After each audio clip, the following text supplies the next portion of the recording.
හරි එහෙමනම් අපි අපේ ධර්මදේශනේ ඊළඟ කොටස ආරම්භ කරමු. සාදුකාරයක් දීලා ආරම්භ කරන්න. නැවත වතාවක් සාදුකාරයක් දෙන්න. තෙවනුවක් සාදුකාරයක් දෙන්න. දැන් එහෙමනම් අපි පැහැදිලි කරමේ වෙනකොට චිත්‍රපට ශාලාවක් තමයි අපි උදාහරණයට ගත්තේ. එතන අපි කිව්වා දකින්න දේ බාහිරේ නැත්තම් තිරේ නෙවෙයි තියෙන්නේ කියලා. අපි ඒක ඔප්පු කරනත් කිව්වා. ඒ වගේ එච්චර දිග පල්ල දේවල් ওই තිරේ තියෙන විදියක් නැහැ. ඊට පස්සේ ඒක අනිත් පැත්තේ. ඒ කියන්නේ අපේ පැත්තේ තියෙන විදියකුත් නෑ එච්චර දිග පල්ල දේවල්. එතකොට එහෙමනම් ඒක කොහෙද තියෙන්නේ කියලාත් පැහැදිලි කරා. එතකොට දැන් දැකීමක් වෙනකොට නිතරම බාහිරයයි ආධ්‍යාත්මයයි දෙකම අතහැරුණොත්ම විතරයි දැකීමක් හටගන්නේ. ඒක නිතරම මේ පින්නතුන් හිතන්න ඕන. දැකීමක් හටගන්නේ බාහිරයයි ආධ්‍යාත්මයයි. ඒ කියන්නේ බාහිරේ නම් බාහිරේ තියෙන රූපේ. ආධ්‍යාත්මය කියන්නේ තමයි. ඔය දෙකම අතහැරුණොත්ම විතරයි දැකීමක් හටගන්නේ. දැන් දැකීමක් හටගෙනුනේ තියෙන්නේ.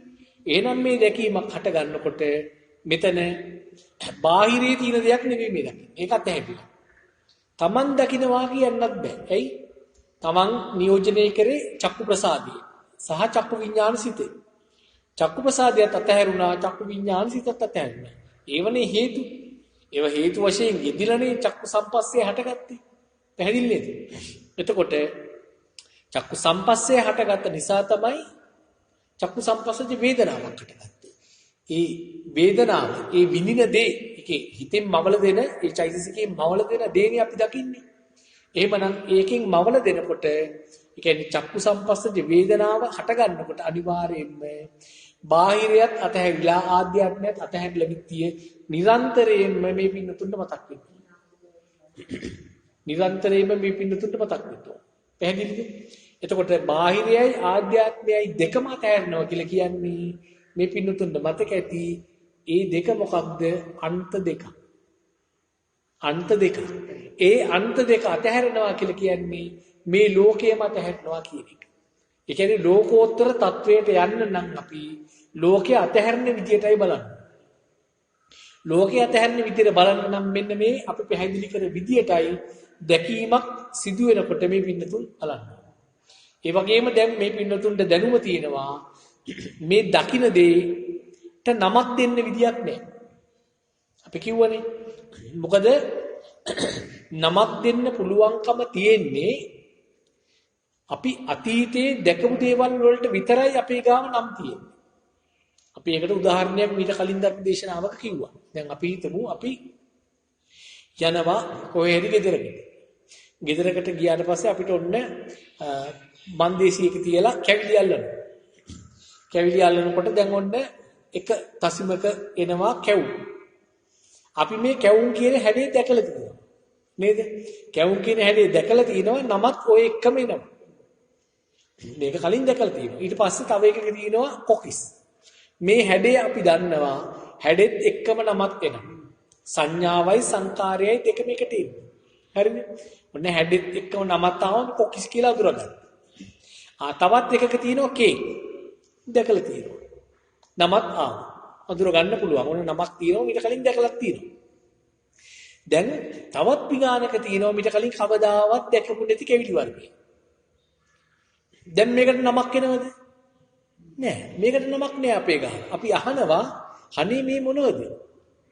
මේ මොනවද? මේවට කියන්නේ අහවල් දෙන්නේ කියලා නමක් කියනවා. පැහැදිලිද? එතකොට අපේ ගාව නමක් නොතිබුණේ ඇයි? මීට කලින් අපි ඒක දැකලා නැති නිසා. එහෙමනම් අපි මීට කලින් දැකපුවාට විතරයි අපේ ගාව නම් තියෙන්නේ. මීට කලින් දැක්කා කියලා කියන්නේ අතීත කාලයට අදාළ වෙන්න ඕනේ. පැහැදිලිද? අතීත කාලයට අදාළයි නම් විතරයි අපේ ගාව නම් තියෙන්නේ. දැන් මේ පින්නතුන් දන්නවා අර රූපේ අනිත්‍යභාවය. අපි පැහැදිලි කරානේ. රූප කලාප බිඳ වැටෙන ස්වરૂපේ. දැන් රූපේ කියලා කිව්වේ ඇහැයි රූපයයි රූපේට. කනයි ශබ්දයයි රූපේට. ඊට පස්සේ නාසයයි ගන්ධයයි රූපේට. දිවයි රසයයි රූපේට. ඔය විදිහටනේ කිව්වේ. මෙතෙන්දී දැන් ඇහැයි රූපයයි රූපේට ගත්තත් දැන් එක චිත්තක්ෂණයකදී මේ අර බාහිර රූපේ එන වර්ණයත් මෙතන ඉන්න තමන්ගේ චක්කු ප්‍රසාදේ මේක ගැටිලා මේ දෙක වැය වෙන එක චිත්තක්ෂණයේදී බුදුරජාණන් වහන්සේ රූපය කියලා කිව්වේ. ඊළඟ චිත්තක්ෂණයේදී මොකද වෙන්නේ කියලා අපි පැහැදිලි කරන්නේ. අර රූප කලාප සංගීතය හාත්පසින් වෙනස් වෙනවා. චක්කු ප්‍රසාදයේ රූප කලාප හාත්පසින් වෙනස් වෙනවා. එහෙමනම් ඒ හේතු දෙක අලුත් වුණා. ඒ හේතු දෙක අලුත් වුණොත් එහෙම අලුත් වූ හේතු යෙදිලා හට ගන්නා වූ චක්කු විඥාන සිත අලුත් එකක්. දැන් මේ හේතු තුනම අලුතින් යෙදිලා හට ගන්න චක්කු සම්පස්සේ අලුත් එකක්. කවදාවත් මේට කලින් තිබිච්ච එකක් අපිට දකින්න ලැබෙන්නේ නැහැ එහෙම. චක්කු සම්පස්සේ වේදනාවක් හදනවා. හැම චිත්තක්ෂණයකම හැදෙන චක්කු සම්පස්සේ අලුත් එකක් නම් චක්කු සම්පස්සේ වේදනාවත් අලුත් එකක්. අපිට මවල පෙන්වන එක අලුත් එකක්. මවල පෙන්වන්නේ නිතරම අලුත් එකක් නම් අතීතයේ එකක් අපිට එන්නේ නැහැ. අතීතයේ එකක් එන්නේ නැත්තම් සංඥාවෙන් අපිට අඳුර ගන්න පුළුවන්ද? අපිට නමක් නැහැ.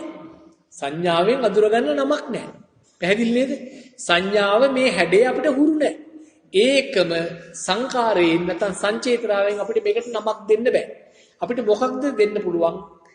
අපිට සංඥාවෙන් කියන්න පුළුවන් ඉන්නේ කවදාවත් දැකලා නැති දෙයක්. සංචේතනාවෙන් කියන්න පුළුවන් ඉන්නේ එහෙමනම් ඒකට නමක් නැහැ. නමකුත් නැත්තම් හැඩෙත් අඳුරන්නේ නැත්තම් ඒ කියන්නේ අපි වර්තමානයේ ඉන්නේ. අතීතයට යන්නේ නැහැ. එතකොට සෝතාපන්න ඵලයටපත් වෙන පුද්ගලයා දන්නවා හැම මොහොතකම හැම චිත්තක්ෂණයකම ගොඩනගලා දෙන චෛතසිකය නැත්නම් මමා පෙන්නන දේ මේට පෙර මමා පෙන්නපු දෙයක් නෙවෙයි. ආගන්න මේට පෙර මමා පෙන්නපු දෙයක් නෙවෙයි. අලුත් දෙයක් වර්තමානයේ අලුත් දෙයක්. ඒතර අලුත් දෙයක් නම් මේ වර්තමානයේ හටගන්නේ එයා දන්නවා ඒ වර්තමානයේ ඒවාට අපේ ගාව නම් නැහැ. නම් නැත්තම් අපිට ඒ සංඥාව අපිට ගන්න වෙන්නේ අලුත් දෙයක් කියලා විතරයි. සංචේතනාවේදී අපිට නමක් නැහැ. නමක් නැත්තම් මොකද වෙන්නේ? එහාට අපිට යා කරන්න වෙන්නේ නැහැ. ඒ ගැන අපිට හිතන්න බෑ. ඇයි? නමකුත් නැහැ. අපි දැන් දන්න ඕක හැදෙන තැනකුත් නැහැ. ඇඩ්‍රස් එකක් නැත්තම් එතනින් මේක ඉවරයි. පැහැදිලිද? එතකොට අපිට එතනින් එහාට මොකද තියෙන්නේ? ජවන්සිට 2 3 4 අපිට මේ ගැන හිතන්න නම් ජවන්සිට එකේදී ඔකට නමක් ඉන්න ඕන. මේ කොස්ගහ, මේ අම්මා. නමාව තමයි ඉස්සරහට යන්න පුළුවන්. නමක් නැහැ කියලා කියන්නේ වර්තමානයේ අපි ඉන්න බව අපි දන්නවා. සෝතාපන්න පුද්ගලයා දන්නවා වර්තමානයේ තමයි අපි ඉන්නේ. එතකොට බුදුරජාණන් වහන්සේ දේශනා කරනවා අතීතයේ ඒකාන්තයක් අනාගතයේ ඒකාන්තයක් අතීතයේ අනාගතයේ කියන අන්ත දෙකම දුරු කරන්න කියලා. එතකොට අතීතයේ කියන අන්තයට අපි යන්නේ නැහැ. දැන් අපි දන්නවා මේ නිතරම රූප කලාපයන්ගේ අනිත්‍ය ස්වરૂප නිසා රූපේ අනිත්‍යභාවය නිසා වේදනාවත් අනිත්‍යයි. ඒ නිසා හැම මොහොතකම අපිට සිතින් මවමව දෙන්නේ මීට කලින් දැක්ක දෙයක්, මීට කලින් ඇහිච්ච දෙයක්, මීට කලින් විඳපු දෙයක්, මීට කලින් දැනගත්ත සිතුවිල්ලක් නෙවෙයි අලුත්ම දෙයක්. අපි කිව්වා චිත්ත වීතියේ මුල් අර්ධය අපි කිව්වා කලුත් නැති සුදුත් නැති කුසල අකුසල නැති විපාක විතරයි. මේක විපාක විතරයි. මීට කලින් කරපු යම් කර්මවල විපාක මේක වළක්වන්න බෑ. එතකොට මේ විපාකයේ මේ දකින්න දේ නැත්නම් මේ විඳින දේ අපි යථා අවබෝධයෙන් ගත්තොත් මේක බාහිරේ තියෙන දෙයක්වත් මගේ හිත තුල තියෙන දෙයක්වත් නෙවෙයි මේක. මේක තියෙන තැනක් හිතා ගන්නත් බෑ. මේකට නමක් ගමක් ඇත්තෙත් නෑ. මේක අලුත්ම දෙයක් හැදෙන්නේ. එහෙමනම් එතනින් මොකද වෙන්නේ? එතනින් මේක යා කරන්න බෑ. ඊළඟ ජවන් සිත්වලට යන්න බෑ. එහෙමනම් මොකද වෙන්නේ? අන්න යං කිංචි සමුදය ධම්මං සබ්බන්තං නිරෝධ ධම්මං. හේතුප්‍රත්‍යයෙන් හටගත්තා වූ චෛතසික ධර්මයෝ හේතු නිරුද්ධ වෙනකොට නිරුද්ධ වෙලා යනවා. ඔච්චරයි. මේ ලෝකේ එතකොට බාහිරේකුත් නැහැ, ආධ්‍යාත්මිකුත් නැහැ. සිතිවිලි හට ගන්නවා. සිතිවිලි වර්තමානයේ හටගන්නේ. ඒවට නමක් ගමක් දෙන්න බෑ. ලිපිනයක් ඒවට නැහැ. ලිපිනයක් නැත්තම් කොහෙටවත් යා කරන්න විදියක් නැහැ. එහෙමනම් හටගත්තා හේතු ප්‍රත්‍යයෙන් හේතු නිරුද්ධ වෙන එක චිත්තක්ෂණයෙන් හේතු නිරුද්ධයි. නිරුද්ධ වෙනකොට හටගත්ත දේ නිරුද්ධ වෙච්චරයි. අන්න කොණ්ණඤ්ඤ ස්වාමීන් වහන්සේ දහම් රස පාදවා ගත්තේ ඕකේ. සෝතාපන්න ඵලයටපත් වෙන්නේ ඕකේ. යං කිංචි සමුදය ධම්මං සබ්බන්තං නිරෝධ ධම්ම. පැහැදිලි? හරි. ඒ වගේම දැන් මේ පිටුතුන් අපි මේක බලමු. දැන් මේ චිත්ත වීතියක් ගැන පොඩ්ඩක් ආයිත් බලමු. දැන් චිත්ත වීතිය ආරම්භයේදී අපි දන්නවා දැන් චක්කුංච පටිච්ච රූපේච uppajjati චක්කු විඥාන. දැන් බාහිරින් ඇවිල්ලා දැන් චිත්ත වීතියක මුල් අර්ධය අපි කියවනේ විපාක කියලා. චිත්ත වීතියේ මුල් අර්ධය විපාක. ඒ කියන්නේ මීට කලින් කවදා හෝ කරපු දෙයක මේ ඵලය කර්මයේ මේ විපාකේ තමයි ඉන්නේ. ඒක රහතන් වහන්සේලාට තියෙනවා. ඒක නවත්තන්න බෑ. චිත්ත වීතියේ මුල් අර්ධය. ආගන්න. චිත්ත වීතියේ මුල් අර්ධය. වතුර බිවුණා හරි. ඉතිමතන. හරි. චිත්ත වීතියේ මුල් අර්ධය. එතකොට මේ චිත්ත වීතියේ මුල් අර්ධය ගැන පොඩ්ඩක් බලමු. හරියට තේරුම් ගන්න මේක. දැන් මෙතෙන්දී විපාක අවස්ථාව. මෙතෙන්දී දැන් ඔන්න බාහිර රූපේ තියෙනවා. බාහිර රූපෙන් වර්ණය එනවා. හරිද? තමන්ගේ ඇහි චක්කු ප්‍රසාදයේ ගැටෙනවා. චක්කු ප්‍රසාදයේ ගැටෙනවා. චක්කු ප්‍රසාදයේ බිඳෙනවා. වර්ණේ වැය වෙනවා. රූපේ වැය වෙනවා. පැහැදිලිද? හරි. දැන් මෙතෙන්දී මෙන්න මේ දෙකට අපි කියන්නේ නෑ ආයතන කියලා කියන්නේ නෑ. චක්කායතනෙ කියලා කියන්නේ නෑ. රූපායතනෙ කියලා කියන්නේ නෑ මේකට. මේකට කියලා කියන්නේ මේවට කියන්නේ හරිද? චක්කායතනය රූපායතනය කියන වචන මෙතෙන්දි පාවිච්චි කරන්නේ නැහැ. ඒක නිවැරදි නෑ. පැහැදිලිද? එතකොට මෙතෙන්දි කියන්නේ චක්කු ධාතුවයි රූප ධාතුවයි. පැහැදිලිද? කියන්නේ ඔය වචන දෙක. බුදුරණවහන්සේ දේශනා කරන්නේ චක්කු ධාතුවයි රූප ධාතුවයි. හරිද? එතකොට චක්කු ධාතුවයි රූප ධාතුවයි එකට ගැටිලා ඒ දෙක වැය වෙමින් හේතු වශයෙන් වැය වෙමින් ගොඩ නැගෙනවා චක්කු විඥාන සිත. පැහැදිලිද? චක්කු විඥාන සිත හට ගන්නවා. දැන් ආයතන හටගත්තේ නැහැ. ආයතන නෙවෙයි මේ. විපාක අවස්ථාවේදී ආයතන හටගන්නේ නැහැ කියන එකයි කියන්න අවශ්‍ය වෙන්නේ. ආයතන හටගන්නේ නැහැ මේක. මොකද රහතන් වහන්සේලාටත් මේ කොටස පොදුයි. ආයතන හට ගන්නවා නම් සසල යනවා. ඔව්. මොකද්ද ಜಾති කියලා කියන්නේ? අපි කිව්වා. ඔව්. කතමංචෞසෝ ಜಾති. අපි කිව්වා. ඔව්.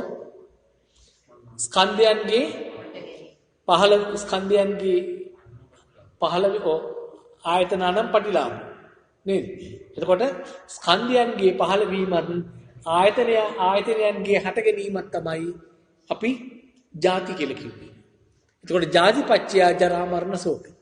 ස්කන්ධයන් හටගත්තොත් නැත්තම් ආයතන හටගත්තොත් ස්කන්ධයන් පහළ වුණොත් ආයතන හටගත්තොත් අන්න එතකොට ಜಾති හටගත්ත ජරා මරණය හටගත්ත. ඒ කියන්නේ දුක්ඛ සමුදය පැත්තට ගිහිල්ලා. ඒ නිසා මේ චිත්ත වීති මුල් අර්ධේ මුලින්ම විපාක වශයෙන් අර වර්ණය ඇවිල්ලා බාහිර රූපේ තියෙන වර්ණය ඇවිල්ලා චක්කු ප්‍රසාදේ ගැටිලා චක්කු ප්‍රසාදේ බිඳිලා චක්කු විඥාන සිත හට ගන්නකොට එතෙන්දි කියන්නේ නැහැ ආයතන කියලා කියන්නේ නැහැ. චක්කායතනේ කියන නම රූපායතනේ කියන නම පාවිච්චි වෙන්නේ චක්කු ධාතුවයි රූප ධාතුවයි. චක්කු ධාතුවයි රූප ධාතුවයි වැය වෙමින් චක්කු විඥාන සිත හට ගන්නවා. ඒ විදිහටයි කියන්නේ. පැහැදිලිනේ? හරි. එතකොට දැන් මේ චිත්ත වීතිය අපි හිතමු ඔය විදිහට ගිහිල්ලා චිත්ත වීතියෙන් මැදදී ඒ කියන්නේ ඔත්තපනිසිත සහ ජවන් එකේදී අපිට බැරි වුණා අයෝනිසෝ මනසිකාරයේ හින්දා අපිට සිහිය පවත්වා ගන්න බැරි වෙච්ච නිසා මේකේ අපි දකින්නේ මොකද්ද කියලා හරියට සංඥාවෙන් අවිද්‍යාව සහගතවයි අපි අඳුරගත්තේ විද්‍යා සහගත මනසකින් අඳුරගන්න බැරි වුණා කියලා හිතමු. තවත් ඉදිකින් කිව්වොත් චිත්ත වීදියේ දෙවෙනි අර්ධයට පැන්නා කියලා හිතමු. දුක්ඛ සමුදයට පැන්නා. පැහැදිලිද? දුක්ඛ සමුදයට පැන්නොත් මොකද වෙන්නේ අපි කිව්වා ඊළඟ දෙවෙනි චිත්ත වීදියට ආරම්භ වෙනවා. ඔව් දෙවෙනි චිත්ත වීදිය ආරම්භ වෙනවා. දෙවෙනි චිත්ත වීදියට අපි කිව්වා අතීතා වර්ජන මනෝද්වාරික චිත්ත වීදිය. ඔන්න ඒකෙදි මොකද්ද වෙන්නේ? අර ධම්මායතනයයි මනායතනයයි අන්තිමටම හරි ගස්සව දෙන මොනවා හරි ආවනේ නමග්ගමක් ආවා. ඒ සිතුවිල්ල ඒකයි මනායතනයයි එකට එකතු වෙනවා. ඔන්න හැදුනා මොකක්ද? දැන් මනෝ ධාතුව නෙවෙයි දැන් මන ආයතනේ. ඔන්න ආයතනෙ. පැහැදිලිද? ආයතනෙ පිටුලා. එතකොට දැන් රූපය කියලා බුදුරජාණන් වහන්සේ කිව්වා. බුදුරජාණන් වහන්සේ රූපය කියලා කිව්වා හොඳින් අහගන්න. ඇහත් රූපයත් රූපේට. කනත් ශබ්දයත් රූපේට. නාසයත් ගන්ධයත් රූපේට. දිවත් රසයත් රූපේට. කයත් පහසත් රූපේට. මන ආයතනයත් ධම්මායතනයත් ධම්මාරම්මණයත් රූපේට. මන ධම්ම. ඒ දෙකත් රූපෙට නේ දුන්නේ. පැහැදිලිද? හරි. එතකොට පළවෙනි චිත්ත වීතිය අපිට මැදින් කඩා ගන්න බැරි වුණොත් ඒ චිත්ත වීතිය ඉවර වෙනකොට දැන් දුක්ඛ සමුදය පැත්තට ගියොත් දෙවෙනි චිත්ත වීතිය ස්ටාර්ට් වෙනවා. හරිද? එතකොට දෙවෙනි චිත්ත වීතිය ස්ටාර්ට් වෙනකොට කොහොමද ස්ටාර්ට් වෙන්නේ? ආරම්භ වෙන්නේ කොහොමද? එතනින් පළවෙනි චිත්ත වීතිය අවසානයෙන් දෙන ධම්මාරම්මණයයි මන ආයතනයයි එකතු වෙනවා. ධම්මාරම්මණයයි මන ආයතනයයි කියන්නේ ඒ දෙක එකතු රූප. පැහැදිලිද? රූප. හරිද? අන්න දැන් මෙතන තියෙනවා මොකද්ද රූප? ඒ දෙන්න රූප. මේ දෙන්න වැය වෙමින් හට ගන්නවා මනෝ විඥාන සිත. දැන් නාම. හොඳින් අහගන්න. නාම. නාම රූප එකතු වුණාට පස්සේ තමයි නාම රූප පත්‍ය සලආයතන. ඒ දෙක එකතුව තමයි ආයතනයක් හටගන්නේ. ඔව්. පැහැදිලිද? දැන් දෙවිනි චිත්ත වීතියේදී මන ආයතනයයි ධම්මාරම්මණයයි එකතු වෙනකොට ඔන්න ওই දෙක තමයි රූප. රූප. ඒ දෙක වැය වෙමින් ඊට පස්සේ හට ගන්නවා මනෝවිඤ්ඤාණ සිත. මේ මනෝවිඤ්ඤාණ සිතක් දැන් අර මන ආයතනයයි ධම්මාරම්මණයයි තුනම එකට හේතු වශයෙන් වැය වෙමින් හට ගන්නවා මනෝ සම්පස්සය. මනෝ සම්පස්සයක් හැදෙන්න එකෙල්ලේම කලින් දැන් තුන් දෙනා එකතුනානේ. කවුද තුන් දෙනා? තුන් දෙනා තමයි මන ආයතනයයි ධම්මාරම්මණයයි. ওই දෙක රූප. හරිද? ඒ දෙක වැය වෙමින් හට ගන්නවා මොකද්ද? මනෝ විඥාන සිත. ඒක නාම. දැන් නාමයි රූපයි දෙකම තියෙනවා. ඔය නාමයි රූපයි දෙකේ සම්පූර්ණ සංකලනයට එකතු කර තමයි කියන්නේ ආයතනයක් කියලා. නාම රූප පත්‍ය සලආයතන. ආයතනයක් හටගන්නේ. සලආයතන පත්‍ය පස්සෝ. දැන් හටගන්නේ ස්පර්ශය තමයි පටිච්චසමුප්පාද ධර්මයේ අරමුණ වහන්සේ දේශනා කරලා තියෙන්නේ සලආයතන පත්‍ය පස්ස. පස්ස පත්‍ය වේදනා. පැහැදිලිද? පැහැදිලිද? හරිද? එතකොට පළවෙනි චිත්ත වීතියේ ඒ කියන්නේ චිත්ත වීතියේ මුල් අර්ධයේදී අපි විපාක අවස්ථාවේදී අපි ඒක ගන්නෙ නෑ. ඒක චක්කු ධාතු රූප ධාතු කියන්නේ ආයතන හට ගන්නවා කියලා ගන්නෙ නෑ. ඒක ඉදී අපිට අයින් වෙන්න බැරි වුණොත් තමයි ඊට පස්සේ තමයි ආයතන හටගන්නේ. පැහැදිලිද? ආයතනත් එකම මොකදින ආයතන හට ගන්නවා කියන්නේ ස්කන්ධ ගොඩවල් හට ගන්නවානේ. ස්කන්ධ හට ගන්නවා. පැහැදිලිද? එතකොට දැන් සෝතාපන්න ඵලයේ නැත්තම් දර්ශන විසුද්ධි කුමන ප්‍රමාණයකින්ද කියලා ඇහුවනේ ස්වාමීන් වහන්සේ කෙනෙක් ගිහිල්ලා. කිත්තාවතානුකෝ ආවුසෝ බික්කුණෝ දසලංසු විසුද්ධා හෝතිති කියලා. එතකොට කිව්වනේ මොකක්ද? ආයතනයන්ගේ හට ගැනීමත් නැතිවීමත් දන්නවද දකින්නවද එපමණකින්ම එයා සෝතාපන්නයි කිව්වනේ. දැන් අපි බලමු ඇහැට අදාළව කොහොමද ආයතන හටගන්නේ ආයතන නැති වෙන්නේ කියලා. දැන් ආයතන හටගන්න එක පැහැදිලි. නෑ ඒකත් අපි නැවත පැහැදිලි කරගමුකෝ. ඔන්න දැන් වර්ණ සතහන වර්ණයක් එනවා ඇහැ. බාහිරයේ තියෙන රූපය ඒ රූපයේ තියෙන පඨවි ආපෝ තේජෝ වායෝ ගන්ධ රස ඕජා මොනවත් වැඩක් නැහැ. මොකද අපි මේ කතා කරන්නේ මොකක් ගැනද? ඇහෙන් අරමුණක් ගන්න එක ගැන. මෙතෙන්දි බාහිර රූපේ නියෝජනය වෙන්නේ කුමකින්ද? වර්ණේ. වර්ණේ විතරයි. ඒකත් අතහැරුණොත් බාහිරය අතහැරුණනේ. ඒක පිළිගන්නවනේ. හරි. දැන් ආධ්‍යාත්මය. දැන් ඇහෙන්නම් අපි අරමුණ ගන්නේ ආධ්‍යාත්මයේ තියෙන අනික් ඉන්ද්‍රියන් ටික සේරම අක්‍රියයි කිව්වනේ. එක පාරකට ගන්න පුළුවන් ක්‍රියාත්මක එක ඉන්ද්‍රිය. එකවරක හටගන්න එක සිතයි. ඒක අපි කලින් කියලා තියෙනෝනේ නේද? හරි. එතකොට දැන් අපි ඇහෙන්නම් අරමුණු ගන්නේ සෝත ගාන જીවහා කාය මන කියන ඉන්ද්‍රියන් පහම අක්‍රියයිද? දැන් එක කතා කරලා වැඩ නෙවෙයි මී ගිහිල්ලා. මී ගිහිල්ලේ. දැන් තියෙන්නේ මොකද්ද?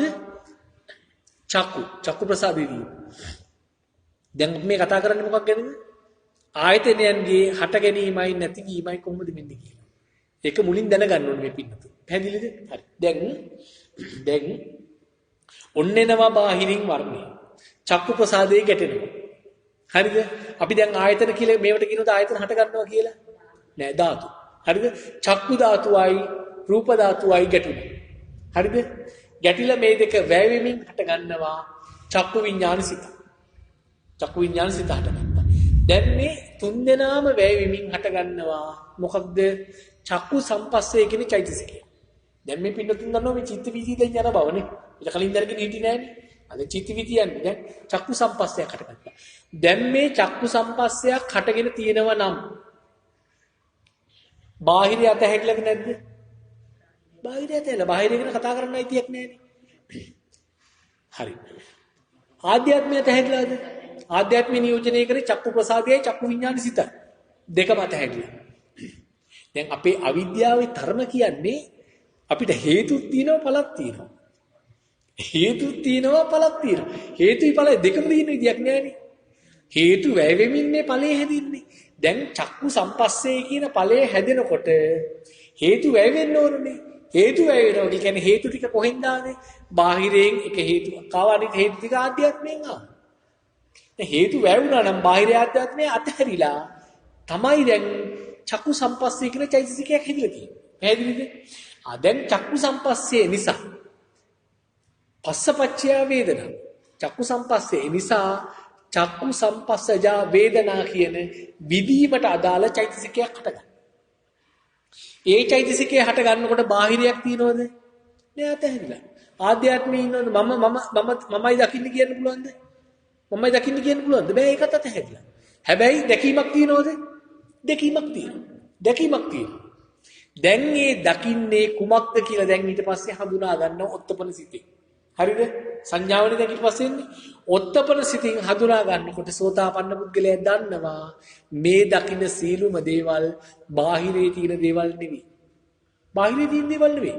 බාහිරය අතහැරුණා එයා දන්නවා. ආධ්‍යාත්මයේ තියෙන ඒවත් නෙවෙයි. ආධ්‍යාත්මයත් අතහැරුණා. එහෙමනම් මේකට තියෙන තැනක් නැහැ. ඒ වගේමයි මේක වර්තමානයේ හටගන්න අලුත් දෙයක්. එයා දන්නවා මේ දැකීම කලින් දැකපු දෙයක් නෙවෙයි. අලුත් දෙයක් මේ හටගන්නේ. එහෙමනම් වර්තමානයේ දෙයක් නම් මේ හටගන්නේ මේකට මගේ ළඟ නම් නැහැ. එයා දන්නවා. නමක් ගමක් නැහැ මේකට. නමක් නැත්තම් මට මේක කොහෙටවත් යා කරන්න විදියක් නැහැ. එච්චරයි. එච්චරයි. යනෝද චිත්ත වීදියේ හැට ආයතන හැදින්න යනෝද? යනෝද? ආයතන හැදින්නේ නැහැ. ඔන්න ආයතන නිරුද්ධ වෙන්න ඕන උනා. ආයතන හටගන්නේ කොහොමද? අර දැක්කදී බාහිරේ තියෙන දෙයක් කියලා ගත්ත ගමම්ම ඒකට නමක් එනවා. ඒකට නමක් ආගමම්ම අතීතා වර්ජන චිත්ත වීතිය තමයි දැන් මේ ක්‍රියාත්මක වෙන නමක් ඇවිල්ලා. හරිද? තුන්වෙනි චිත්ත වීතියට ගිහිලා දැන් ඕකට වටිනාකමකුත් එනවා. සීනතු ඉන්නවා අපි දැන්. අවසියෙන් ඉන්නේ. ඒකට වටිනාකමකුත් එනවා. මේක හරි ෂෝක් නේ දැන් හිතනවා අපි. අන්න දැන් යනවා මොකද්ද? ආයතන වේගෙන් හටගන්නවා. ඔන්න ආයතනයන්ගේ හට ගැනීම ආයතන නැති කරගන්නේ නිරුද්ධ කරගන්නේ අර විදියට. පැහැදිලිද? බාහිරේ ආධ්‍යාත්මේ කිසි දෙයක් අපිට හමු වෙන්නේ නැත්තම් නමක් ගමක් අපිට දෙන්න බැරි නම් වර්තමානයේ හටගන්න දෙයක් බව අපි ස්ථිරවම දන්නවා නම් අපේ ගාව නමක් නැහැ කියලාත් අපි දන්නවා නම් මේක හටගන්න විදිය බලාගෙන දුක්ඛ සත්‍ය පිරිසිදු දකිමින් හිටියොත් අනිවාර්යයෙන්ම මොකද වෙන්නේ? ආයතනයන් හටගන්නේ නැතුව නිරුද්ධ වෙනවා. එහෙම නැති තාක්කල් ආයතනයන් හටගන්නවා. සෝතාපන්න ඵලයටපත් වෙනකොට මුලින්ම ඥානතෝ එයා දන්නවා මෙන්න යෝනිසෝ මනසිකාර්යය පවත්වන්න ඕන මෙන්න මේ චිත්ත වීතිය මැදදී හරියට. මෙතෙන්දී යෝනිසෝ මනසිකාර්යය පැවැත්වුවොත් ආයතන හටගන්නේ නැහැ. හරිද? මෙතෙන්දී යෝනිසෝ මනසිකාර්යය පවත්වා ගන්න බැරි වුණොත් ප්‍රමාදී වුණොත් මොකද වෙන්නේ? ආයතන හටගන්නවා. පැහැදිලිද? හරි. ඊට පස්සේ තවත් විදිහකින් කිව්වා හිතාවතානුකෝ ආවසෝ බික්කුණෝ දසනම් සුවිසුද්ධං හෝති කිව්වහම එක්සාමින් වහන්සේ කෙනෙක් කිව්වා පංච උපාදානස්කන්ධයේ ඇතිවීමත් නැතිවීමත් දන්නවද දකින්නවද එපමණකින්ම සෝතාපන්නයි කියලා. එතකොට පංච උපාදානස්කන්ධය කියන්නේ රූප වේදනා සංඥා සංකාර විඥාන මගේ ආත්මය කියලා ගත්තා. මමයි දකින්නේ මේක. මේ දකින්න දේ බාහිරේ තියෙනවා මමයි මේක දකින්නේ කියලා ගත්ත ගමන්ම මොකද වෙන්නේ? අර චිත්ත වීතිය මුලින් හට ගන්නා වූ ස්කන්ධ උපාදාන කරපු තත්වයකට අපි එනවා. තදින් හිතින් අල්ලගත්තා වෙනවා. පැහැදිලිද? එතකොට මොකද වෙන්නේ? නැවත පංච උපාදානස්කන්ධය හට ගන්නවා කියලා කියන්නේ ඔය චිත්ත වීතිය නැවත ක්‍රියාත්මක වෙනවා. සිත් නැවත හට ගන්නවා. දෙකම සමානයි. ඒකනේ බුදුරජාණන් වහන්සේ අන්තිමට කියන්නේ. අන්තිමටම මේ ස්වාමීන් වහන්සේ අහන බුදුරජාණන් වහන්සේ ගාවට ගිහිල්ලා මට කවුරුත් හරියට උත්තරයක් දෙන්නේ නැහැ. ඔබ වහන්සේවත් කියලා දෙන්න මොකද්ද මේකේ නිවැරදි? උන්වහන්සේ කියනෝ නෑ මේ සීලම ආකාර නිවැරදි. ඒ අය තමන් මේ ධර්මය අවබෝධ කරගත්ත විදියයි ඔය කියලා තියෙන්නේ කියලා. එහෙනම් ඒකත් පැහැදිලිනේ. හරි. ඊට පස්සේ යං කිංචි සමුදය ධම්මං සබ්බන්තං නිරෝධ ධම්මං කියන එකත් මේ පිළිතුරට පැහැදිලි වෙනවා. දකින්න දේ බාහිරේ තියෙන දෙයක් නෙවෙයි. මම දකින්න දේකුත් ආධ්‍යාත්මයේ තියෙන දේකුත් නෙවෙයි මේ දකින්නේ. සිතින් මම පෙන්වන දෙයක්. ඒ සිත තියෙන තැන හොයාගන්නත් බෑ. ඒ සිත තියෙන තැන හොයාගන්නත් බැරි නම් වර්තමානයේ නම් මේක හටගන්නේ නමකුත් අපේ ගාව නැත්තම් චිත්ත වීති අනිත් පැත්තට යා කරන්න බැරි වෙනවා. යා කරන්න බැරි වුණොත් මොකද වෙන්නේ? හටගත්ත චෛතසික නිරුද්ධ වෙලා යනවා. විඥාන බොල් වෙනවා. පැහැදිලිද? නිරෝධ වෙනවා. එතකොට යංකින්චි සමුදය ධම්මං සබ්බත්තං නිරෝධ ධම්මං. හේතුපත්යෙන් අර හටගත්ත ධර්මතාවයන් චෛතසික ධර්ම හේතු නිරුද්ධ වෙනකොට නිරුද්ධ වෙලා යනවා. වෙන මොකවත් නැහැ. එතකොට බාහිරයයි ආධ්‍යාත්මයයි හේතු කරගෙන ඒව අතහැරීමින්ම තමයි චෛතසික හටගත්තේ. රූප එදිලා තමයි මේක හටගත්තේ. හැබැයි රූප අතහැරෙනවා. එතකොට මේක යා කරන්න තුනම නාම ධර්මයක් නිකම්ම නිරුද්ධ වෙලා යනවා. පැහැදිලිද? පැහැදිලි? හරි. ඊළඟ එක මොකද්ද? සතර මහා ධාතුවේ ඇතිවීමත් නැතිවීම.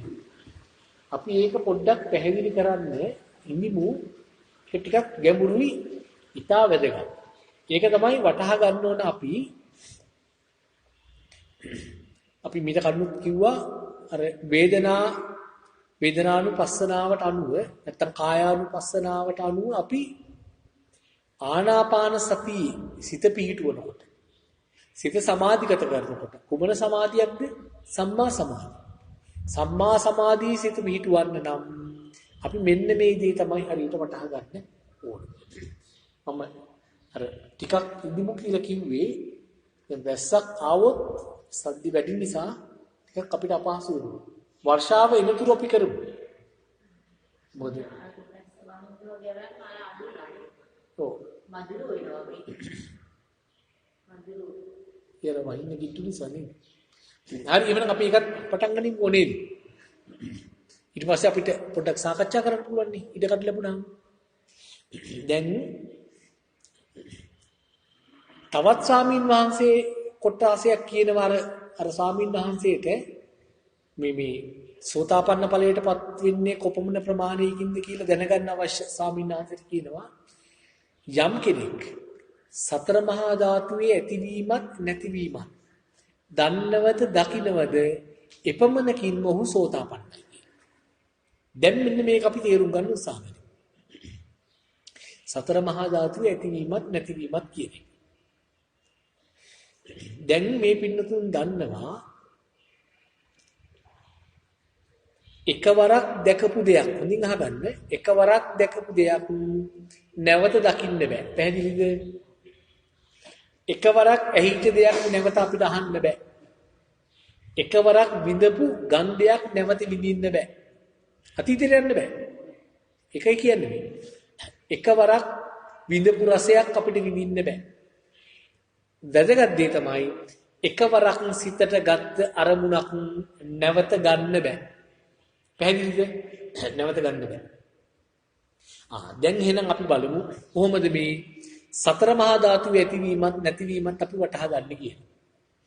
දැන් අපි හිතමු මේ පින්නතුන් දැන් තේ එකක් බොනවා. හරිද? දැන් තේ එකක් හදාගෙන දැන් තේ එකක් බොන්න ඕන වාඩි වෙනවා. දැන් අපිට මේ වෙලාවෙත් තේ එකක් බොන්න විදියක් නැහැනේ. අතට මොකක්වත් ගන්න විදියක් නැති නිසා තමන් ගාව වතුර බෝතලයක් තියෙන කෝප්පයක් තියෙනවනේ.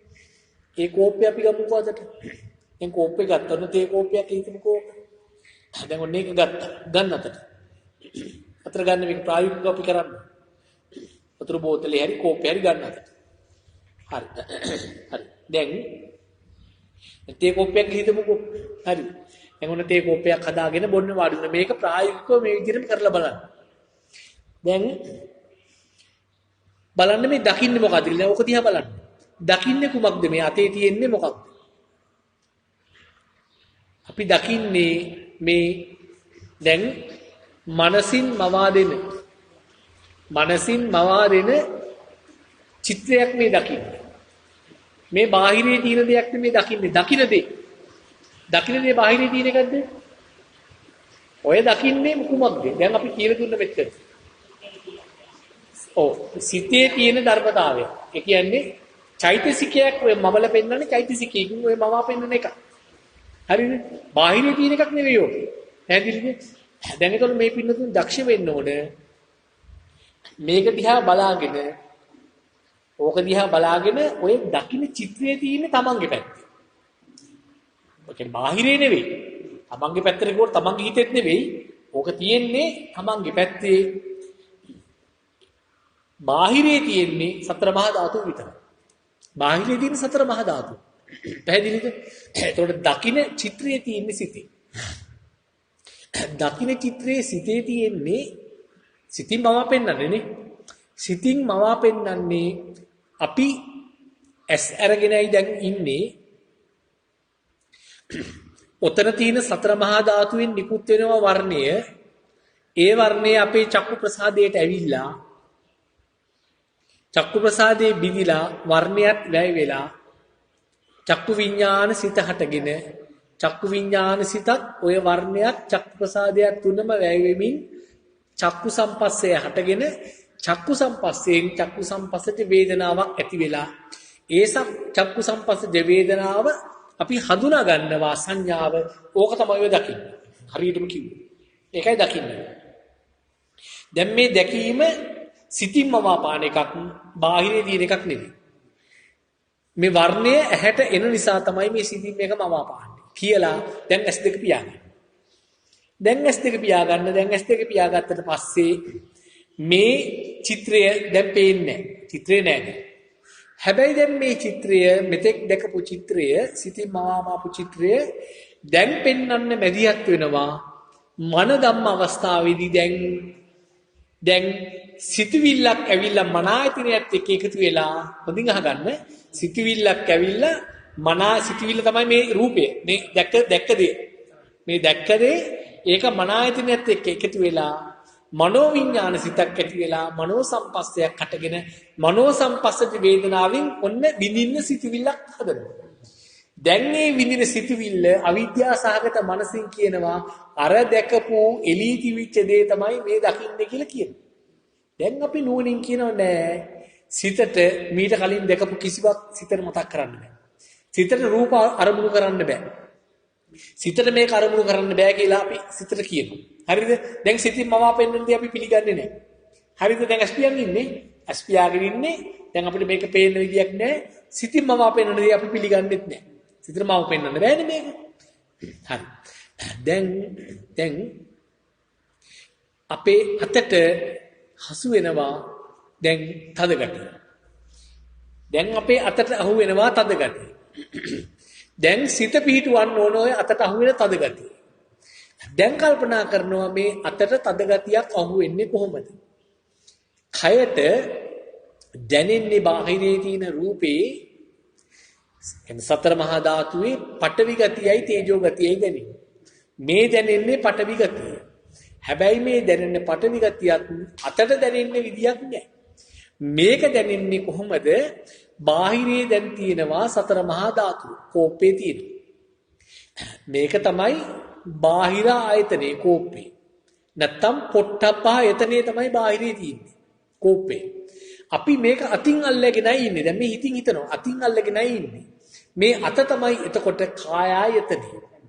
කාය ආයතනයයි දැන් පොට්ටප්ප ආයතනයයි එකට ගැටුණට පස්සේ කාය ආයතනයයි පොට්ටප්ප ආයතනයයි දෙකම හේතු වශයෙන් යෙදිලා කාය විඥාන සිත හටගන්නවා.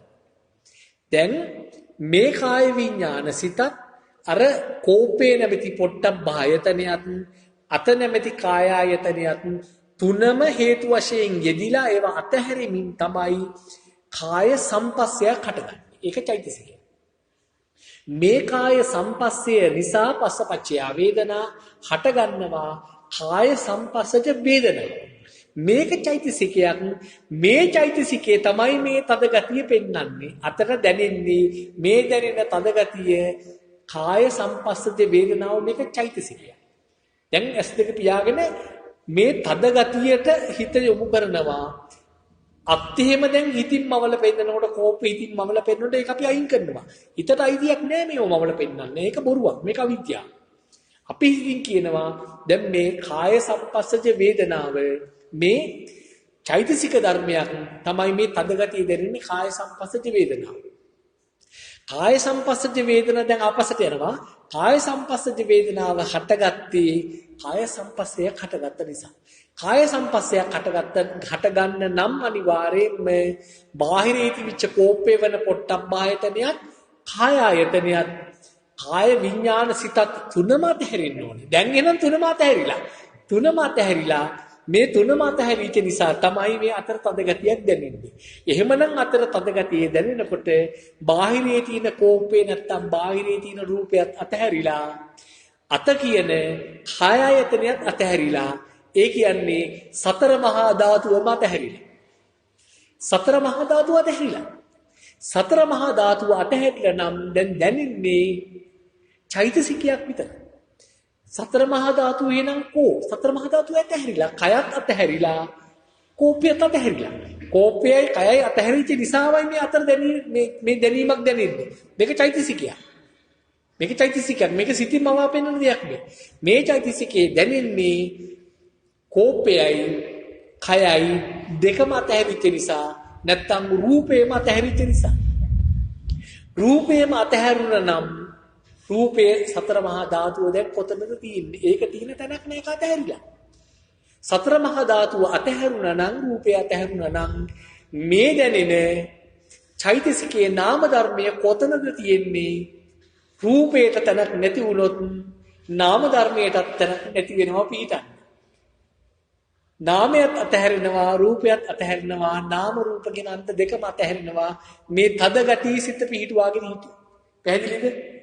මේ තද ගතිය සිත පිහිටුවාගෙන ඉන්න වෙනවා. මම හිතන්නේ පින්නතුන්ට පැහැදිලිද?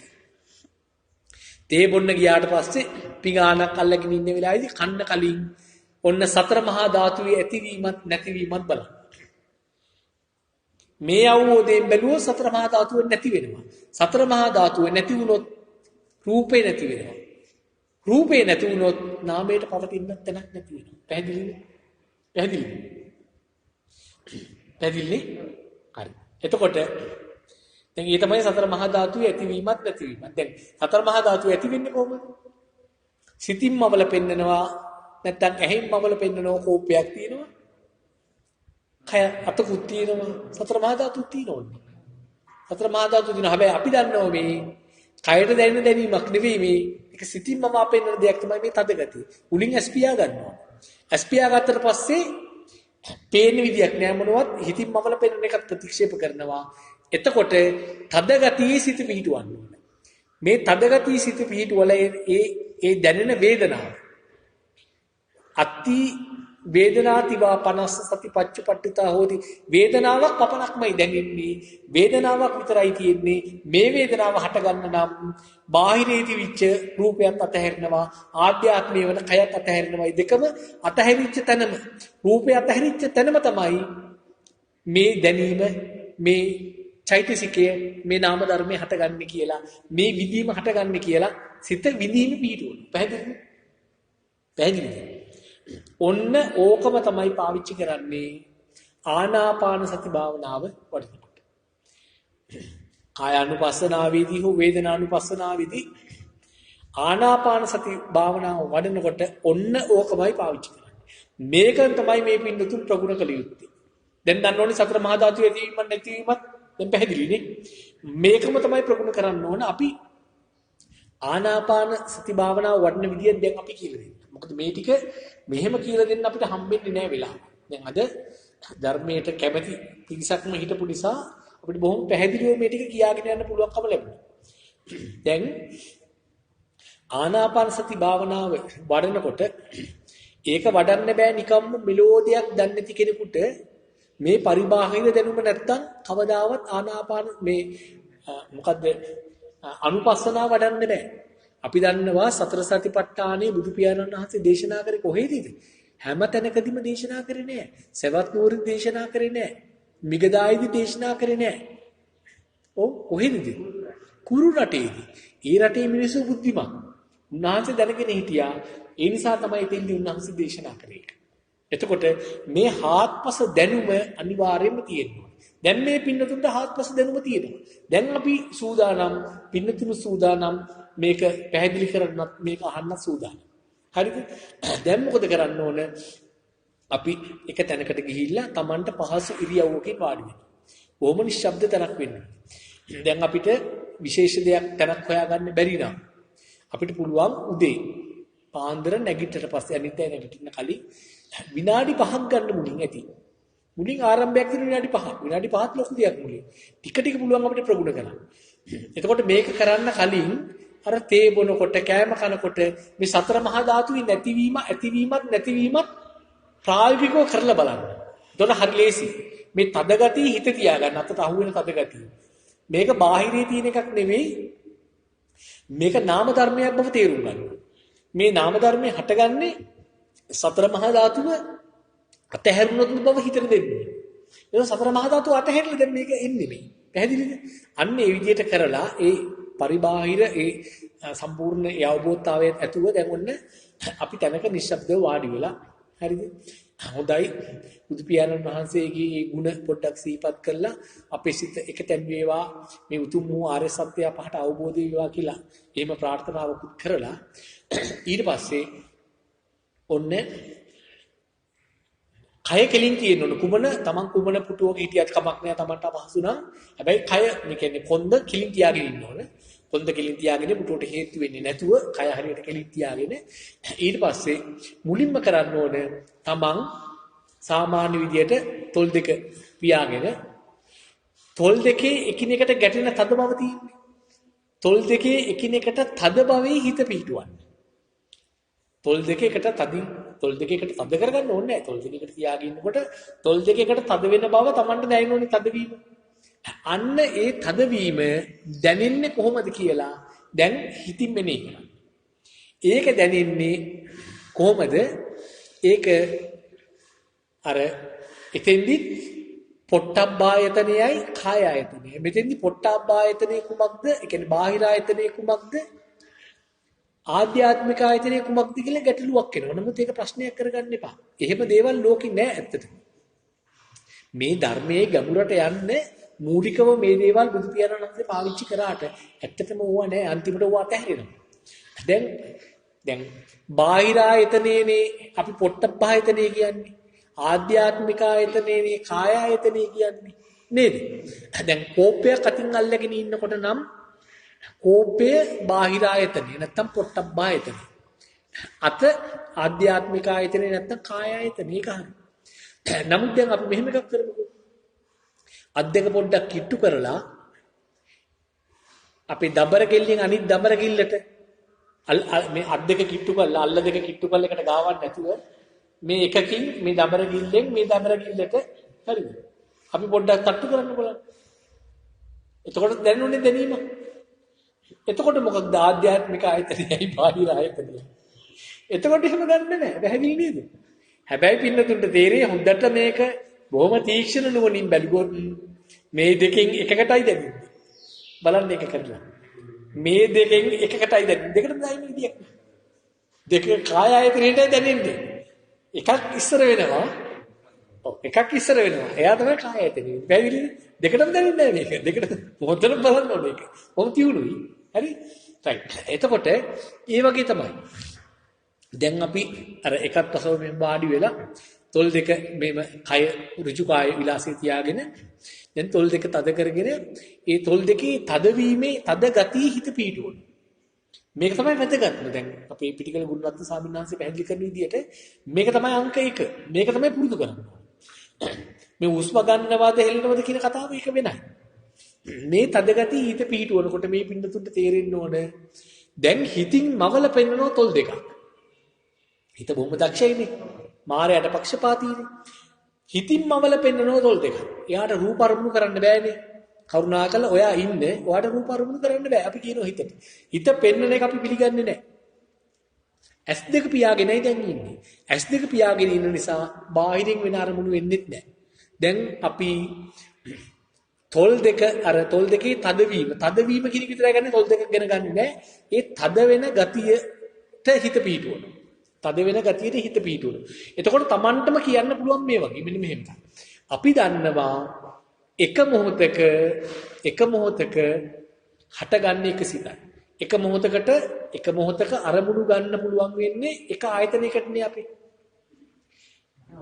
එක මොහොතක අරමුණක් ගන්න පුළුවන් වෙන්නේ එක ආයතනයකට. හොඳට ගන්න. හරිද? එක ආයතනයකට. දැන් S2 පියාගෙනනේ S2කින් අරමුණු ගන්න බෑ. හරිද? සද්ද ඇහෙන්නේ නැහැනේ දෙයියනේ උදේ පාන්දර. අහුණත් අපි ගණන් ගන්නෑ යන්තම්. එතකොට කනෙන් එන්නෙත් නැහැ. නාසයෙන් එන්නෙත් නැහැ, දිවෙන් එන්නෙත් නැහැ. හරිද? දැන් කය හා සම්බන්ධව කාය ආයතනය, පොට්ටබ්බ ආයතනය, ඒ දෙකෙන් තමයි මේ අරමුණ අරගෙන දැන් දැනීමක් ඇවිල්ලා තිනවා, වේදනාවක් ඇවිල්ලා තිනවා. ඒ වේදනාව ඒක නාම ධර්මයක්. නාම ධර්මයේ තමයි අපි හිත පිහිටුවන්නේ. දැන් මේ තද ගතියේ හිත පිහිටුවගෙන ඉන්නකොට හරියට මේ තද ගතියේ හිත පිහිටුවගෙන හිටියොත් අපි දන්නවා වෙනත් දෙයකට එන්න බෑනේ. වෙනත් අරමුණක් ගන්න බෑනේ. සිතට වෙන අනම්මනම් දේවල් මතක් කරලා දෙන්න පුළුවන්ද? දැන් බෑ. සිතට අනම්මනම් වෙන දේවල් මතක් කරලා දෙනවා නම් සිත අපේ අරමුණෙන් අපි ගිලිහිලා තද ගතියෙන් අපේ හිත ගිලිහිලා. මොකද තද ගතිය සිත තියාගන්නව නම් හිතට එන්න බෑ. ආගමන් කියනව නෑ තද ගතියේ මම සිත පිහිටුවන්නේ හිතට එන්න බෑ. හිතට එන්න දෙන්නේ නෑ මම. තද ගතිය සිත පිහිටවනවා කියලා තොල් දෙක එතකොට පොඩ්ඩක් ආයි 100ට ඒවි ආවට කමක් නෑ. ඒකත් අයින් කරලා දාලා ඒ චිත්‍රයත් මකාගෙන තද ගතිය සිත පිහිටුවනවා. ඔන්න ඕක උත්සාහ කරනවා. තද ගතිය සිත පිහිටවනකොට තේරුම් ගන්න සම්පූර්ණයෙන්ම කය අතහැරිලායි මේ නාම ධර්මයකයි හිත පිහිටවන්නේ තමයි. කය අතහැරිලා රූපය අතහැරිලා. පැහැදිලිද? හරිද? කය අතහැරිලා රූපය අතහැරිලා බාහිර ඉන්නේ නැහැ මොනවත් අරමුණු. දැන් මේ තද ගතියේ සිත පිහිටුවල ඉන්නවා.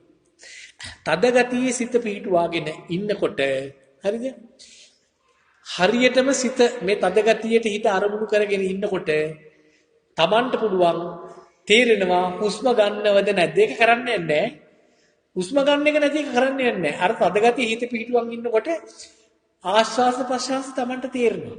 එතකොට තද ගතිය සිත පිහිටුවා ගනිමින් එක ආශ්වාස වෙනවා ප්‍රශ්වාස වෙනවා ආශ්වාස වෙනවා ප්‍රශ්වාස වෙනවා තද ගතිය සිත ඒක තමයි එක.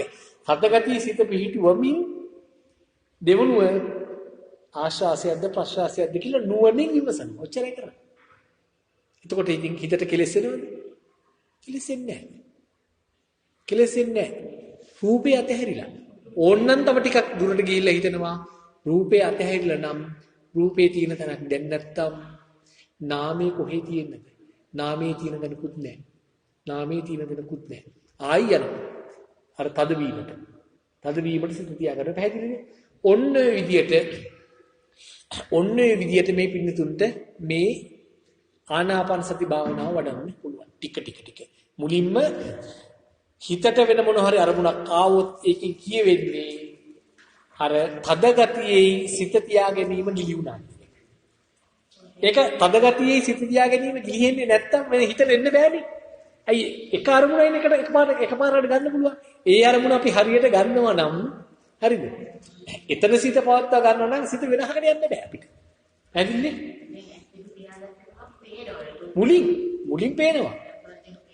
මුලින් පේනවා. ඉතින් පේනකොට අපේ නුවණ තියෙනවනේ දැන් අපි. ජානතු අපි දැනගෙන තියෙනවනේ දැන් මේ කරුණ. දැන් අපි කියනවා පේන විදියක් නෑනේ. රූප අරමුණු කරන්න පුළුවන්ද? සිත රූප අරමුණු කරන්න බෑනේ. මෙයා තමයි අපි සසර අරන් යන්නේ ඉතින්. එයාට ඕන විදිහට අපි සසර යන්නේ නැහනේ. ටිකක් වෙලා යනකොට කොහොමද ටිකක් වෙලා යනකොට මේ මවල දෙන එක නැති වෙනවා. ස්ටෙක් තියාගෙන ඉඳලා බලන්න. මොන හරි දෙයක් මවල පෙන්නුවොත් ඒක නැති වෙනවා. හැබැයි ඊට පස්සේ තව එකක් එනවා. අපි දැන් අර කිසිත හරියට තදගතිය සිත හරියට පිටවන්න පුරුදු වුණාම හිතට එන්න බෑ. කරලා බලන්න. සිතින් තරවටු කරනවා පුඩි. එකපාරට කරන්න බෑ. සිතින් අපි තරවටු කරනවා. සිතට තරවටු කර යෝනිසෝ මනසිකාරේ තියාගෙන අපි ඒක පවත්වනවා. දැන් මේකේ වැදගත්ම දේ මේක. මේකේ වැදගත්ම දේ මේකයි. දැන් අපි හිතමු මේ පින්වතුන් ඔන්න තවත් වයස්ගත වෙලා එක තැනක ඉන්නවා. නැත්තම් තා ටික කලකින් මොන හරි අසනීපයක් හැදුණා කියලා. පොඩි තුන්ටි අමාරුවක් ඇදලා ඉන්නවා කියනකො. දැන් තුන්ටි අමාරුවක් ඇදලා ඇඳේ ඉන්නකොට වේදනාවක් එනවනේ. වේදනාවක් එනවනේ. ඔන්න දැන් බලන්න මේ වේදනාව වෙන්නේ කොහොමද? මේ වේදනාව වෙන්නේ කාය ආයතනයයි යම් පොට්ටබ්බායතනෙක එකතු වෙලා ඒ දෙක අතහැරිලා කාය විඥාන සිතත් හටගෙන කාය විඥාන සිතත් ඔය කාය ආයතනයයි පොට්ටබ්බායතනයත් එකම අතහැරිලා කාය සම්පස්සයක් හැදිලා. දැන් කාය සම්පස්සය හැදිනකොට කාය අතහැරිලා. කාය සම්පස්සයක් හැදිලා කාය සම්පස්සජ වේදනාවක් ඇති කරලා ඔය වේදනාවයි මේ දැනෙන්නේ. ඕක නාම ධර්මයක්. දැන් කියනවා මේ නාම ධර්මයේ කොහොමද කොන්දෙන් එනවා කකුලෙන් එනවා කියලා කියන්නේ කොහොමද? අවිද්‍යාසගත සිතින් තනක් පෙන්වනවා එළියේ. නාම ධර්ම තියනවද රූපයට සම්බන්ධ වෙලා? නාම රූප එකට එන්නේ නැහැනේ. පැහැදිලිද? එතකොට වේදනාවක් දැනෙනවා නම් ඒ වේදනාව නාම ධර්මයක්මයි. නාම ධර්මයක්මයි. ඒකට තියෙන තැනක් නැහැ. ඒකට ඔන්න දැන් ඇදී ඉඳගෙන ඔන්න විදර්ශනාව වඩනවා. මොකක්ද? මේක නාම ධර්මයක්. මේක මගේ වෙන්න විදියක් නෑ. මම කියන එක අතහැරුණා. පොට්ටබ්බායතනයත් අතහැරුණා. බාහිරින් ආපු වේදේත් අතහැරුණා. සම්පූර්ණයෙන්ම රූපේම අතහැරිලා මේ නාම ධර්මය. මේකට තියෙන තැනක් නැහැ කියලා සිත පිහිටවන්නේ කොහෙද? වේදනාව. අර වේදනාවේ සිත පිහිටවන්නේ. දැනෙන්නේ කොන්ද නෙවෙයි, කකුල නෙවෙයි, දණිය නෙවෙයි සිත පිහිටවන්නේ අතන පිහිටවන්නේ. මේ පින්නතුන් අහලා ඇති බොහොම ඉස්සර මට මතක නැහැ. කාශ්‍යප බුදුරජාණන් වහන්සේ කාලේ විඳ දන්නෙත් නැහැ හරියට. හරියට ඒ කතාව මතක නැහැ. ස්වාමීන් වහන්සේලා ටිකක් කැලේ බණ භාවනා කරනවා. බොහොම උද්‍යෝගිමත් මේ සංසාර කතරින් ඈතර වෙන්න උන්වහන්සේලා ඔය අනුපස්සනාවල් වඩනවා. හැබැයි මේ කණ්ඩායමේ එක එක්කෙනා දවසින් දවස අඩු වෙන බව මේ කට්ටිය දැන් නිරීක්ෂණය කරා. දවසින් දවස මේ ස්වාමීන් වහන්සේලා අඩු වෙනවා. නෑ කට්ටිය හොයාගන්න නෑ. ඊට පස්සේ මේ කට්ටිය බොහොම විමසිල්ලෙන් ඉන්න තීරණය කරා. විමසිල්ලෙන් ඉන්න තීරණය කරාට පස්සේ එක දවසක් මේ කට්ටිය දැන් වල භාවනා කරනකොට ඇහුණා ගොරවන සද්දය. ගිහිල්ලා බලනකොට කොටියෙක් ඇවිල්ලා අර භාවනා යෝගී වෙන ස්වාමීන් වහන්සේ කෙනෙක් අල්ලගෙන ඇදගෙන යනවා. දැන් මේ කට්ටිය පුළුවන් තරම් ගිහිල්ලා අර කොටියකින් මේ ස්වාමීන් වහන්සේ බේර ගන්න උත්සාහ කරා. කොටියා අකුලක් ඇතුළට ඇදගෙන ගියා මේ ස්වාමීන් වහන්සේ. දැන් ගිහිල්ලා මේ ස්වාමීන් වහන්සේගේ කකුල් දෙකෙන් ඇදගෙන දැන් මෙයා හපලා කන්නයි හදා. මේ අනිත් ස්වාමීන් වහන්සේලා කිව්වා දැන් අපිට ඔබ වහන්සේ බේර ගන්න විදියක් නෑ. ඔබ වහන්සේ වහාම වේදනානුපස්සනාව වඩන එකයි ඔබ වහන්සේට තියෙන්නේ කියලා. ඔබ වහන්සේගේ කාර්යයක් දැන් ඒ විදියට. කරන්න දෙයක් නෑ කියලා. මේ ස්වාමීන් වහන්සේ මොකද කරේ? මේ වේදනාවට සිත පිහිටුවා. වේදනාවට සිත පිහිටුවලා දැන් කොටිය කනවද මගේ කකුල කනවද සේර මත හැරිලා නේද? වේදනාවක් එනවනම් ඒ මත හැරිලා. දැන් දන්නවනේ. ඒ සම්හසලා ඊට දිනු කරලා ගොඩක්. හැබැයි මාර්ගඵල ලැබිලා නැහැ ඒ වෙනකොට. දැන් මේ ස්වාමීන් වහන්සේට බොහොම අනිවාර්ය ලෝකෝණකමක් තිබුණා මේ සත්‍සාරයෙන් මිදෙන්න. උන්වහන්සේ මේ වේදනාවම අරමුණු කරා. වේදනාව තීක්ෂණ විදියට අරමුණු කරලා ඒක මතම සිත පිහිටුවා. අන්තිමට ධනහිස හරියට කනකොට සෝතාපන්න ඵලයට ඉතුරු කොටස් ටික කනකොට පිළිවෙලින් සක්‍රදාගාමී අනාගාමී වෙලා අන්තිම හරියේදී උන්වහන්සේ අරියත් භාවයට පත්වලා පිරිනවනවා. කොහොමද උත්සාහය? ඉතින් අපිටත් බොහොම මේ දැන් මේ පින්නතුන් දන්නවනේ කියන ක්‍රමවේද. දැන් පිටිකල ගුණවත් ස්වාමීන් වහන්සේට පින් සිද්ධ වෙන්න තමයි අපි මේ ධර්ම කරුණු වටහා ගත්තේ යම් ප්‍රමාණයකට. එතකොට මේ පින්නතුන්ටත් මොකද තියෙන්නේ? වේදනාවක් ආගම මොකද කරන්නේ? වේදනානුස්සතිය වඩන විදිය දැන් ගන්න. වේදනානුපස්සනාව. පැහැදිලිද? සිත පිටවන්නේ වේදනාව වෙන තනක් තියෙන විදියක් නෑ. ඒ අවිද්‍යාව. වේදනාව කියන නාම ධර්මයක් නේ. වේදනාව කියන නාම ධර්මයක් නේද? කාය සම්පස්සජ වේදනා. ඒක කාය සම්පස්සජ වේදනාව කියන්නේ නාම ධර්මයක්. ඒ වේදනාව අපි හරියට හඳුනගමු සංඥා. හරියට හඳුනගමු. වැරදිට අඳුරගත්තොත් මොකද වෙන්නේ? ඇලීමක් ගැටීමක් හටගන්නවා. පංච උපාදාන ස්කන්ධය හටගන්නවා. අපි මේ වේදනාව හරියට අඳුරගන්නවා. මේ කාය සම්පස්සජ වේදනාව හටගත්තේ කාය සම්පස්සේ නිසා. කාය සම්පස්සේ කියන චෛතසිකය නිසා. පස්ස පච්චයනේ වේදනා. කාය සම්පස්සේ හට ගන්නකොට අනිවාර්යයෙන්ම කාය ආයතනයයි බාහිර ආයතනයයි නැත්නම් ආධ්‍යාත්මික ආයතනයයි බාහිර ආයතනයයි. කාය ආයතනයයි පොට්ටබ්බ ආයතනයයි කාය විඤ්ඤාණ සිතයි තුනම අතහැරිය යුතුමයි. ඒවා අතහැරිච්ච නිසාමයි මේ කාය සම්පස්සයක් හටගත්තේ. කාය සම්පස්සයක් හටගත්ත නිසාම තමයි මේ කාය සම්පස්සයේ වේදනාවක් හටගත්තේ. මේ විඳින මේ දැනීම මට මේක වේදනාවක්මයි. අති වේදනාතිවා 50 සති පච්චපට්ඨිතා හොදි වේදනාවක්මයි තියෙන්නේ මෙතන. වෙන මොනවත් නෑ ධාතු අතහැරිලා. රූපය අතහැරිලා, කය අතහැරිලා, ධාතු අතහැරිලා. එතකොට වේදනාවේ සිත පිහිටුනෝ මේක එන තැනක් තියෙන විදියක් නෑ. අපි මෙන්න මේක හටගත්තේ මේ විදියටයි, මේ විදියට අතහැරිලායි මේක හටගන්නේ කිය මේක අපි මෙනෙහි කර කර මේක කරන්නේ. එහෙම මෙනෙහි කර කර හිටියොත් අන්තිම මොහොතේදී කොතෙන්ද අපි යන්නේ? ඊ타මත්ම සුගතිගාමී තැනකට යන්නේ. අපිට මේ ආත්ම භාවයේදී මේ දුකින් මිදෙන්න බැරි වුණත් නියත වශයෙන්ම මේ මහා බද්ද කල්පයේදී මේ ලෝක පහළ වී වැඩවදාරන උතුම් වූ මෛත්‍රී බුදු පියාණන් වහන්සේගෙන් ඉතර හිත දියුණු කරගත්තොත් සතර පද ගාතාවක් ඇසු පමණකින් මේ භයංකර සසර කතරින් ඉතර වෙන්නට අපි ඒ අපේ සිත දියුණු කරගත් උත්තරමය බවට පත් වෙනවා. දැන් මේ අවස්ථාව මේ පින්නතුන්ට තියෙනවා. දැන් දන්නවා ඥානතු. දැන් මේ දැනගත්තදී ප්‍රත්‍යක්ෂ වශයෙන් අවබෝධ කරගන්න ප්‍රායෝගිකව යොදා ගන්න එකයි තියෙන්නේ. පැහැදිලි නේද එහෙමනම්? මම හිතන්නේ අපි මේ ධර්ම කරුණු ටික දැන් පැහැදිලි කරා හොඳටම ප්‍රමාණවත්. ඊට පස්සේ අපි අවශ්‍ය වුණොත් යම් සාකච්ඡාවක් අපිට කරන්න පුළුවන්. එහෙමනම් අපි අපේ අද දවසේ මේ තුන් පොහොය දවසේ අෂ්ටාංග සීලය සමාදන් වෙලා අපි විසින් සිදු කරනු ලැබුවා වූ මේ උතුම් වූ ආර්ය සත්‍ය දේශනාව අපි අවසන් කරමු. පළමුවෙන්ම මේ ආර්ය සත්‍ය දේශනාවට සමන් දීම සඳහා අපේ දේවාරාධනාව පිළි අරගෙන මේ ස්ථානයේට පැමිණියා වූ විෂ්ණු කතරගම සුවන සමන් ආදී සියලුම සම්‍යක් දෘෂ්ටික දෙවි දේවතාවුන් වහන්සේලාට මේ පුණ්‍ය සම්භාර ධර්මයේ අපි අනුමෝදන් කරමු. උන්වහන්සේලා පතන්නා වූ බෝධියකින් මේ භයංකර සසර කතරින් සුවසේ ඈතර වන්නට මේ ධර්ම ස්කන්ධයේම උන්වහන්සේලාට පාරමී ධර්මයක්ම වේවා, පුණ්‍ය සම්භාරයක් වේවා කියලා සාදුකාරයක් දෙන්න.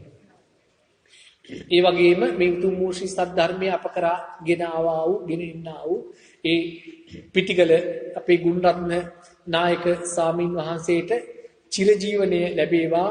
උන්වහන්සේගේ මේ ශාසනික සේවාව වඩා වඩාත් සිදු කිරීම සඳහා උන්වහන්සේට කායික මානසික ශක්තිය ලැබේවා. මාර කර්ම සතුරු බලවේග සියල්ල දුරීගත වී ආත්පස රැකවරණේ උන්වහන්සේට ලැබේවා. උන්වහන්සේට ප්‍රාර්ථනීය බෝධියකින් ඊතා සුවසේ මේ සසර කතරින් ඈතර වීමට හැකියාව ලැබේවා කියලා සාදුකාරයක් දෙන්න. ඒ වගේම අද දවසේ අපගේ මෑණියන්ගේ උපන්දිනය. එතකොට මේ මෑණියන් ගිය පරලෝක ගිහලා දැන් වසරකට ආසන්න වෙනවා. මේ මෑණියන් පුණ්‍ය සම්භාර ධර්මයන් අනුමෝදන් වීමෙන් යම් සුඛී සූපත් භාවයකට පත් වීමට බලාපොරොත්තු වෙමින් සිටින්නේ නම් මේ සීල පුණ්‍ය සම්භාර ධර්මයන් මවගේ මෑණියන්